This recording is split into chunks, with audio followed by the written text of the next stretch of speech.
అదే నమస్కారం. కొద్దిసేపు క్రితమే జూనియర్ ఎన్టీఆర్‌కి సర్జరీ కంప్లీట్ అయింది. కిమ్స్ ఆసుపత్రి Secunderabad. I think doctor Purnachandra team అనుకుంటా. గుడ్.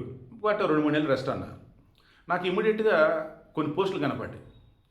హైదరాబాద్‌కి ప్రపంచంలో ఎక్కడెక్కడి నుంచి కూడా వచ్చి ఇక్కడ ట్రీట్మెంట్ తీసుకుంటూ ఉంటారు. మరి మన పవన్ కళ్యాణ్ ఏంటి ముంబై వెళ్ళాడు అని.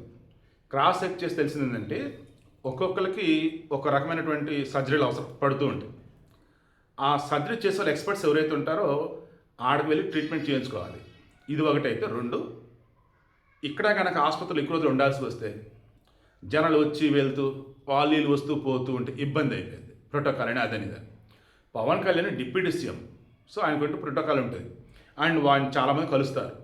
అప్పుడు హాస్పిటల్ ప్రిమిసెస్లో ప్రాబ్లమ్స్ వస్తాయి. అందుకని మన ఏరియా కాకుండా వేరే చోట కనుక వెళ్ళినట్టయితే కొంతమంది గుర్తుపట్టవచ్చు, పట్టకపోవచ్చు. గుర్తుపట్టినా సరే ఆ ప్రిమిసెస్లో కొంచెం జాగ్రత్తగానే ఉంటారు, వేరే చోట కాబట్టి. ఇక్కడ అలా ఉండదు. సో అది విషయం. ఎనీవే నేను మరలా చెప్తున్నాను, ప్రపంచంలో ఎక్స్పర్ట్స్ అని డాక్టర్స్ ఎవరైనా కనుక ఉంటే ఆల్మోస్ట్ వాళ్ళందరూ కూడా హైదరాబాద్లో ఉంటూనే ఉన్నారు. అండ్ ఈరోజు రకం చెప్పాలంటే మెడికల్ టూరిజం అంటారేమో దాన్ని, మరి కరెక్ట్ నాకు ఐడియా లేదు. ఆ వేళ హైదరాబాద్ బ్రహ్మాండంగా డెవలప్ అవుతుంది. అద్భుతమైనటువంటి ఆసుపత్రులు, అత్యాధునికమైన పరికరాలు, దేవుళ్ళు లాంటి డాక్టర్లు ఎంతమంది హైదరాబాద్లోనే ఉన్నారు.